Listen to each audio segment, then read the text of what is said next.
Il Divo, how are you? Hi. Well, thank you, Alex. Well, it's really nice to see you again. It was a year ago almost to the day when I first met you, and you were the new boys in town. Nobody really knew anything about you, and I just loved that first CD you did. Now, this is a test. Let's see if I can remember, because I've not been introduced. It's David, isn't it? Yes. Urs. Yeah. Carlos. Yeah. Sebastian. Very good. Oh, there you go. I think that deserves a round of applause. Okay, thank you. That's not bad going, is it? Listen, congratulations on everything that's happened to you in the last year. It is remarkable and unbelievable. Something like 5 million copies around the world you've sold. You've toured, you're gonna tour, you've got this second album. And how has it been for you, one by one? How has the last year been? Well, it's been extremely busy. I mean, just from the first week when it released in UK and it went to #1, it's been catching on like wildfire ever since. And we were going around the world, going country by country, hoping to do the same thing, and it was doing the same thing. And now this year, we're releasing simultaneously around the world, and so it's like we have to be everywhere at once. Everything's all condensed into the span of a week. It feels like the whole world. Have you changed? I hope not. I've been told actually by people that I haven't. I just met a friend in Amsterdam 2 days ago, and it's been 2.5 years I've seen her for the last time. And that's one of the first things she said, actually. You haven't changed. And I think very much. Thank you very much, because I really, we hear that a lot with all the success we have, and like other bands or other people, who get kind of thrown into this business and they get huge within a year, and it just goes to their head. And I hope we're gonna keep our feet on the ground. Carlos, what's been the best bit for you? The best bit was seeing how many. Sorry, mate. Can you turn it? Sorry, it's the wrong way. Actually, can you point it towards you? The actual microphone. There you go. Okay. It's one of those directional. All right. So, what's been the best bit for you? The best bit was meeting so many fans and seeing how big was all the acceptation of the people everywhere around the globe. So it was amazing. Now, the last time I spoke to you, Sebastian, you were all kind of a bit nervous because you hadn't got any success at that point. You hadn't sold a single record. It was before the launch of the first CD. And I said to you, this is going to be a hit because of the production values in it. I mean, has that been the thing that's been commented on around the world, that it is so well made and the sound is just so perfect? Oh, thank you very much for that. But I think we haven't changed. I was still very nervous for the second album now for Ancora. You never know what's going to happen, if people is going to like it or not, or get fed up with you. So we're trying to give the best out of ourselves, and hope that the people is going to like it again and again.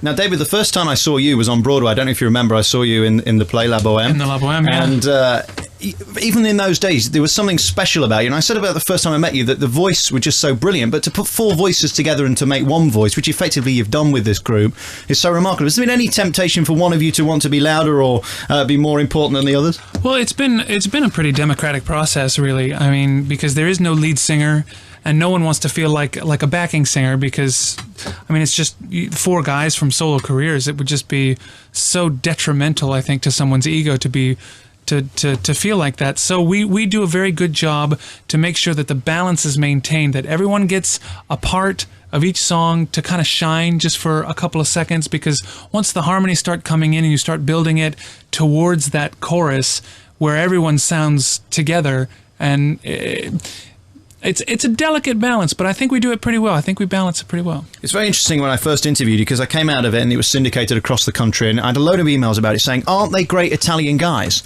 And in fact, you're not. I mean, we've got David, who's from America, of course. We've got Carlos from Spain, Sebastian from France, and Urs from Switzerland. So the perception that you're Italian actually is not true at all, is it? No, not at all. I mean, it was, I think, the idea first, because the inspiration kind of were people like Andrea Bocelli and the 3 tenors. Well, 2 of the 3 tenors are Spanish, actually, or Argentinian even. No, Spanish. I'm sorry. Spanish. But it is kind of, because there is that hint to the opera and the classical voices and everything, and you think like of Southern Europe when you do that. But well, in our case, Simon Cowell had to look through 17 countries and just found us, and our nationalities are just a coincidence, actually. Carlos? Yeah? You know my auntie Linda, she thinks you're a nice bit of trouser. A trouser? What does it mean? Well, how can I explain this diplomatically? Yeah, well, say it in the rude way. Well, say it in the dirty way. Okay, she'd like to give you a portion. Wow, a portion of what? Well, you must be very clear because I'm Spanish. I don't understand English. now, what is it about your smile that the ladies seem to like? Must be my teeth. I don't know. Well, I don't know. Must be the soul that I have inside, and then I'm a lover. Hello, girls. No, that's it. I don't know. I don't really know. I don't know. One by one, I want to go down the line. I think you said you got a girlfriend last time, David. Yes. Have you still got a girlfriend? Still do. Very happy. Are you insane? Must be. I mean, the ladies you could have now, I mean, you're an international star. The opportunities must be infinite. Well, it's just one of those things. When you find something that your heart really connects to, you got to stick with it. That's beautiful. It's pathetic. It is.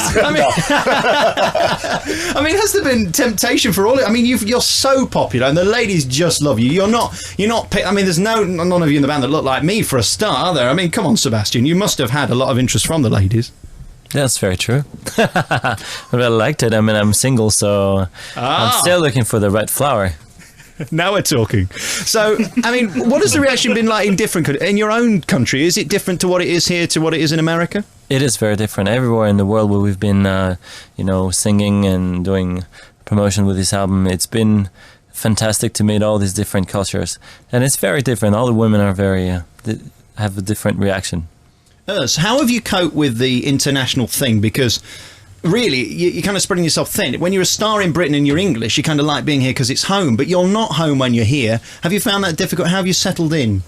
I left my home country about 10 years ago, and then I lived in Amsterdam for about 80 years, and I've been living in France or nowhere or everywhere for the last 2-3 years. So I don't really have a home feeling anymore, so for me this traveling around the world is very exciting. It's just a big adventure, and wherever you go, it's maybe also because of the show we do, but wherever you go you meet nice people, you get in contact with people and you have a good time, and it's just great. It's fabulous. Okay, we're going to take a piece of music, then we'll be back with David, Urs, Carlos and Sebastian from Il Divo. I think they're fantastic. Last year I thought you were fantastic, and you're proving your success by being on every single TV show around the world. They all want to get you on. I've got to ask though, Carlos, what is the best song on this new album? The best song, well, we have several good songs, but I think one of the best, one of the most beautiful maybe is a duet with Celine Dion, I Believe in You. So yeah, he was very funny. Well, not to record with her because obviously we couldn't, because we had our schedule very busy. She recorded her part in Montreal, we record our part in Sweden, and we only met her. It was one month ago in Paris that we sung together the song. So it was an amazing experience. Have you seen her show in Vegas? No, not personally. No. I got to see it this summer, and maybe it's because I'm a guy.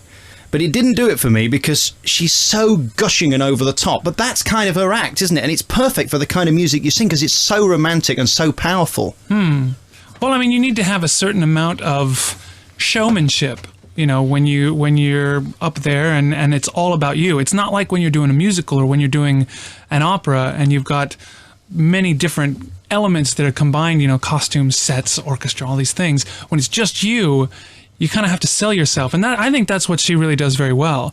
When we were performing with her in France, you could just tell that this is just where she feels at home. It's her element, and she's so expressive. It was funny because watching her, she got a 7-minute standing ovation at the end, and she cried 3 times during the performance. And I thought, I would for £400,000 a show. I think I could cry for that. Sebastian, just very briefly at the moment, I mean, you're from Paris, aren't you? Yeah. The stuff that's going on at the moment, I mean, is it anywhere near where you lived?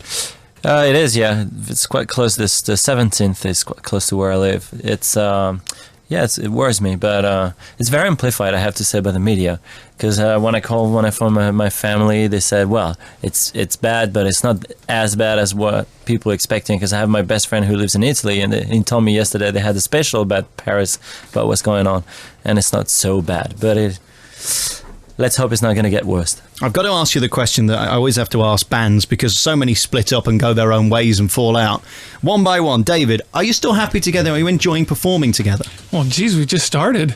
I mean, we've only been doing this for a year and a half. Yeah, but this is like a life in politics for bands, isn't it? I mean, normally within 6 months they've had 2 fights, nicked each other's girlfriends, become gay, and then moved on. I mean, you're not talking about us. No, I wouldn't dream of it. You're far too manly. No, I mean, it's the thing is that over the year and a half, we've spent like 16 hours a day, almost 7 days a week for however many months. You really get to know each other very well. You become like a family, and like any family, you have your disagreements or your arguments or your almost knockdown brawls, but you get over it. You have to work past that. You have to, we see each other like a family, and that's more important than anything else. How much pressure are you actually under? Because this, we haven't mentioned so far, is a Simon Cowell creation. We didn't talk about that because I don't think you need to now. You don't need to sell it on that, because that's really how I was billing it last year, that you're this new band up against G4. You've proved all of that to be irrelevant. The music stands for itself. But what pressure are you under to be fantastic every time you perform? That's the pressure we put on ourselves, because we are all musicians, and we've been so for the last 15 or 25 years, and we just take very much pride in doing everything we do as good as we possibly can, and really give it 150% every time we perform, even when we do interviews, for everything we do. I think that's also the focus point, and that's why we don't feel like pressure from the record company or pressure from the public that we have to do something for them. We do it for us, We want to do it good, and not because somebody else tells us it has to be good. The American market's the interesting one, because that's the one that they all go, oh, you have to crack America to be successful, which I think is absolute nonsense. But you have been successful over there, Carlos. I mean, did that mean something to you? Absolutely, yes. I remember when we released the album in America and we were number 4. Well, it was really unbelievable, because watching the charts and seeing that 50 Cent was behind us. It was like, my God, what's that? And now, we hope we just released a Christmas special collection from us in US. Well, we hope that it's gonna go all right, and we're gonna be maybe number 1. We hope so. We pray every night, to our special. Virgin? Virgins? Yeah. You pray to a virgin? Yeah, we pray to all the virgins around the world. Right. To knock in my door. To knock in my door and say, come to my room. This is what I do. Now we're getting somewhere. I mean, what was the biggest moment for you in terms of the last year? Again, down the line. I mean, was there a moment when you got on a TV show? I mean, of course, being interviewed by me must be a thrill and an honour. But I mean, don't laugh, Sebastian. Slightly insulting. No. But I mean, what has been the moment that you've thought, my God, I've actually made it? I don't know. There's so many moments where you feel that everything keeps, being a surprise for us, and every time it's like a fantastic news that's coming through our ears. So so far, there's so many. I can't give you one like this. There's too many good moments. I think probably the fact that everything has started here in UK, and when we heard that we were number 1 and knocked off Robbie Williams from the top, I couldn't just believe it.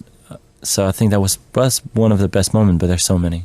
Why do you think you've been so popular? I think it's the fact that people, had lots of reality TV shows and all that, and they want to hear more about voices. We had a very huge backgrounds before in our career, so I think people just really love that, the fact that we're all professional, and we've been working, separately in different things before, and that we put that together into Il Divo. So I guess people really likes the fact that we are experienced. I'll tell you what it is for me, Carlos, as well. It's your stage presence, the fact that you come on and you know what you're doing, you can do it without question, but you've got something about you. I don't know what that is. I mean, they talk about X Factor. I suppose that's it, that you just watch and you know that there's 100% professionalism, which is so rare. Yeah, that's the thing. I mean, obviously, this is what Seb says. That we had a lot of experience, to be on stage, to make operas, to sing, musical theater and whatever. Yes, and when you bring all this experience together, and when you are on stage, with 4 professional guys like we are, and then you can feel this professionalism on stage, and it's like, I think that's the magic. Oops, wrong button. What's been your favourite bit then so far? Being in the band, you mean? Favorite bit? It's what I feel. It's unbelievable when we didn't really started with a live tour. I mean, with a really big show. But when we did the Hanley show, it was such an unbelievable Climate? Climax? Yeah, climax. Hang on, I know that word. hang on. We've got virgins and climax in the same It was sentence. such an unbelievable climax with all the girls. No. It was fantastic. I mean, when we are on stage, we are like, as I always say, that we are stage tigers because we are here just we cannot wait to perform live and to be on stage because the feeling that we have and the interaction between all four, it's unbelievable. I'm going to make a note of that. Tigers, virgins, and climax in the same sentence. That's the. I think I broke a record. This is Carlos. What's been the best bit for you? Well, to come back to your question before, I don't think we've made it. I think once. Oh, come on, 5 million listen. records. I think a group has made it when you become a household name, and if you go out, that's something that surprised me all the time, because we have sold almost 5 million records, and if you ask anyone in the street, do you know Il Divo, I never get a yes. Are you serious? Yeah, that is true. So I say you should, I think you it's the should people go you're and talking buy the to. record and listen to it, because you're gonna like it. But I mean, for me, the best thing about all that is when I actually see reactions on our website from the fans, and there are such a lot of fans that we have, and there's about 60,000 who are registered on there, and a lot of them really write you personal messages, and they're so warm, they're so touching, they're really so personal and concerned, and that is a point where I think, yeah, we're doing a good thing, David, what's been the biggest thing and best thing for you so far? That is a very tough question because, I mean, from the beginning, when, like Sebastian said, we're number one straight first week, and it just from there, we went on to make some videos. We've been around the world. We've seen the same thing happen in so many different countries. We've been on amazing TV shows. We when we were in Japan, we were giving a small showcase there, and they played a montage of all of the different TV shows that we had been on, and we saw one right after the next. Wow, we did that. Wow, we did that. Wow, we did that. And it just stuns me into silence. They always say that I'm the talkative one, but at that moment, I just stood there with my jaw open going, It's like a cow. I thought one of you was having a seizure for a moment there. Guys, it's been a real pleasure seeing you again. Thank you so much for coming in. It's Thank you, always Alex. a pleasure. And good luck with this new album. You don't need it. It's called Encore. It's by Il Divo. And David, Carlos and Sebastian are the guys that make it happen. And congratulations on your success so far, because it's come from nowhere. You've been given nothing, and purely on the talent, on the CDs, you've made a huge success for it around the world. Thank you. Thank you Bye-bye. very much. The Alex Belfield In Conversation podcast.